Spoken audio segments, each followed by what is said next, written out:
Graça e paz, meus queridos irmãos. Estamos iniciando a lição de número 05 com o tema Santificação, parte 3. Mas antes eu quero orar por você. Você que é líder, você que é pastor, você que está aí à frente desse grupo de ensino da Palavra de Deus. Pai, eu quero te pedir em nome de Jesus que a cada um de nós o Senhor tome em tuas mãos e o Senhor possa nos conduzir, ó Pai, no aprendizado e no ensino e no viver desta lição, Pai. É isso que eu te peço, em nome de Jesus. Meus irmãos, santificação. Iniciamos aqui com santificação final. Essa é a terceira lição, certo? E é a última parte desse tema santificação.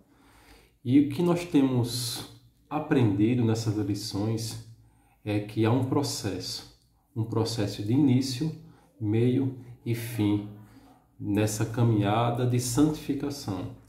Ele se inicia no momento da nossa conversão, no momento em que nós entregamos a nossa vida a Jesus. Então é dado a largada, digamos assim, comparando a uma corrida. É dada a largada no momento em que nós entregamos a nossa vida a Cristo. Então ele nos liberta, o preço, a dívida que havia contra nós, o escrito de dívida, ele é rasgado, ele é pago pelo poder do sacrifício de Jesus.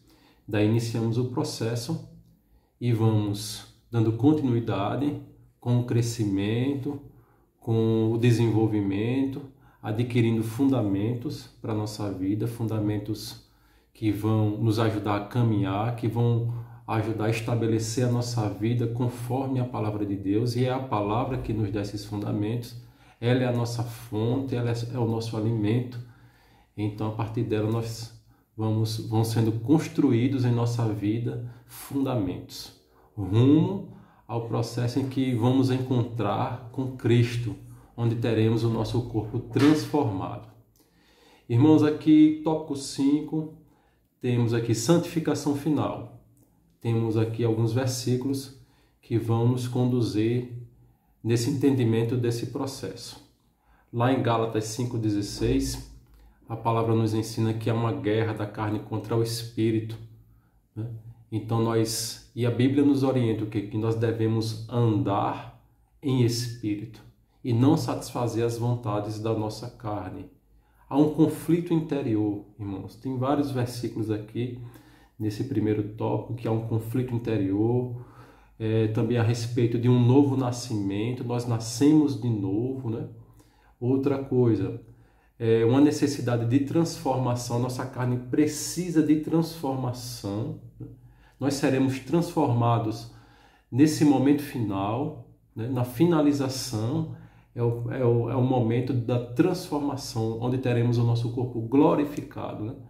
Seremos transformados, não mais viveremos nesse corpo mortal, mas o nosso corpo será revestido de incorruptibilidade, de imortalidade, né? Nós seremos, assim como o Senhor Jesus, ele ressuscitou, nós vamos ressuscitar com ele. Aprendemos a respeito da redenção do nosso corpo, que é uma expectativa nesse processo de conclusão. E quando isso se dará? Quando vai acontecer esse processo de conclusão, a santificação final? Seja no momento em que o Senhor vier nos buscar, né? Nós teremos o nosso corpo transformado. Aqui na letra A, tem um tema aqui, para situar cronologicamente, podemos dizer que, olha, santificação inicial, fazendo esse paralelo, né? Vamos situar cronologicamente. Santificação final é o resultado de quando nós nos encontramos com Cristo, ou seja, é o início.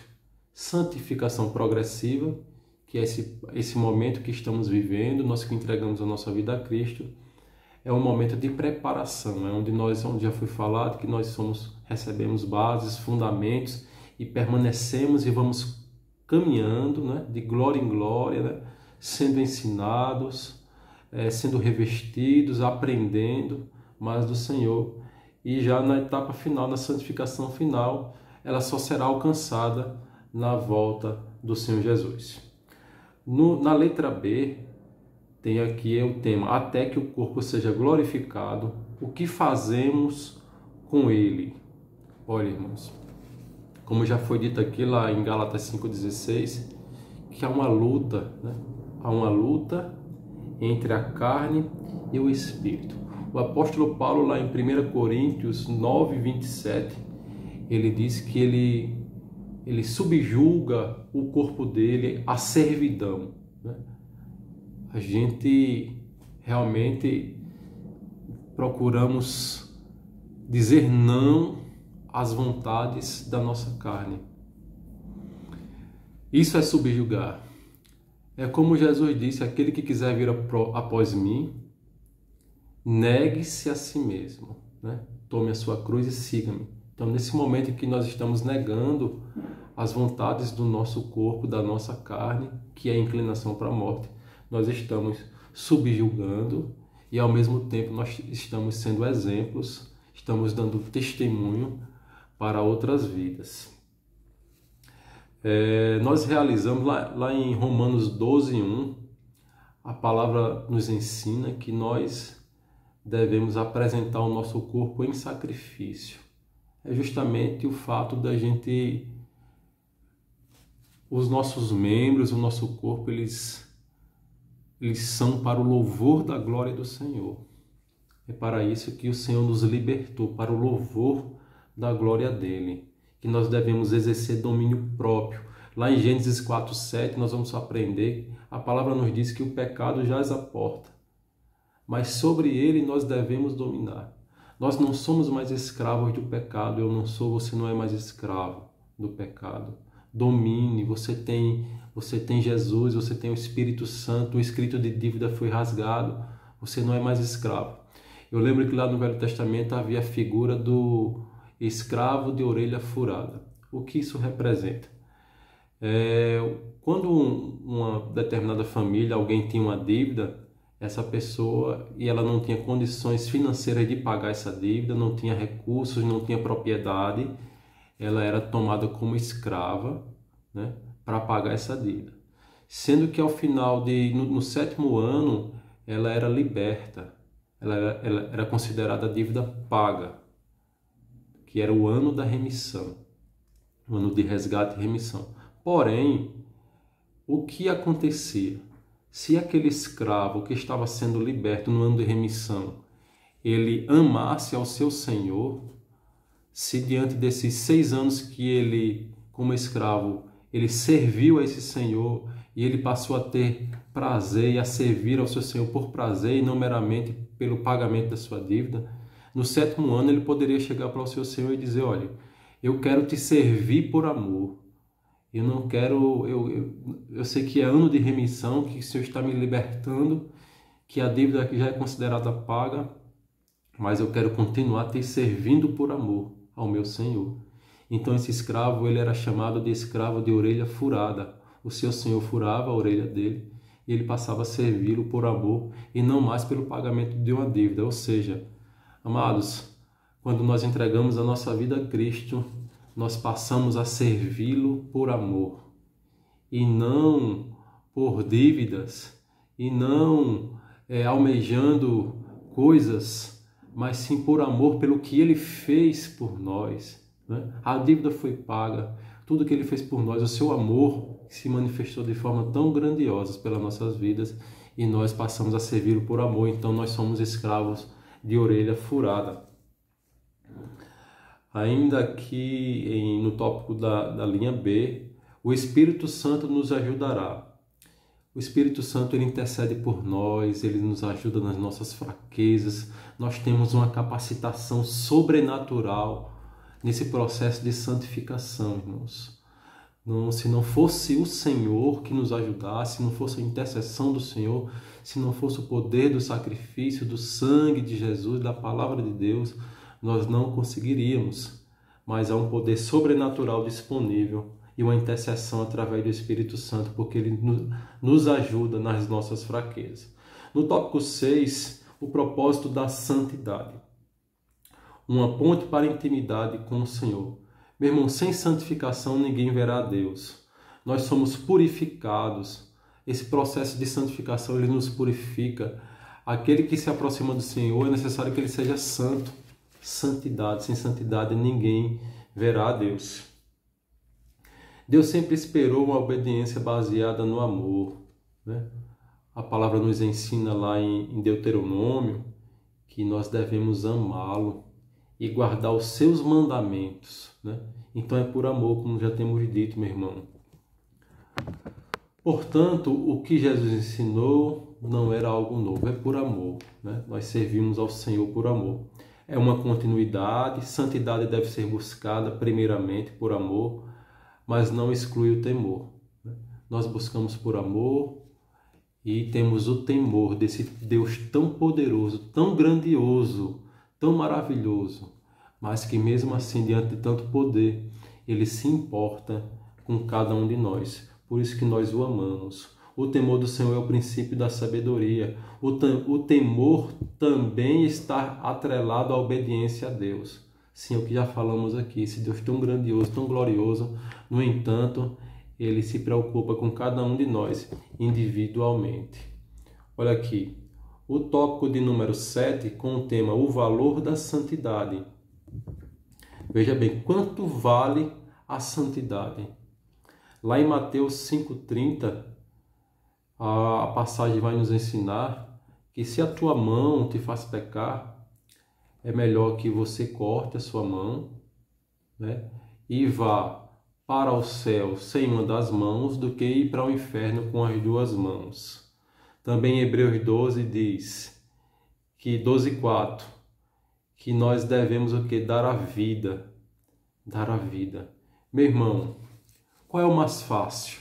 Veja bem, se o meu olho me faz pecar, a Bíblia também nos diz que arranca o teu olho. É melhor você ir sem um dos olhos para o céu do que ir com os dois para o inferno. Qual é o mais fácil? Arrancar o meu olho ou é tirar da frente do meu olho aquilo que está me fazendo pecar? Então, o mais fácil é tirar o que está me fazendo pecar. O que é que tem te feito pecar? É o que? A internet? O que é que tem feito as tuas mãos pecarem? Então, o que é mais fácil? É você deixar de fazer isso ou você ir para o inferno com as duas mãos ou deixando ir para o céu.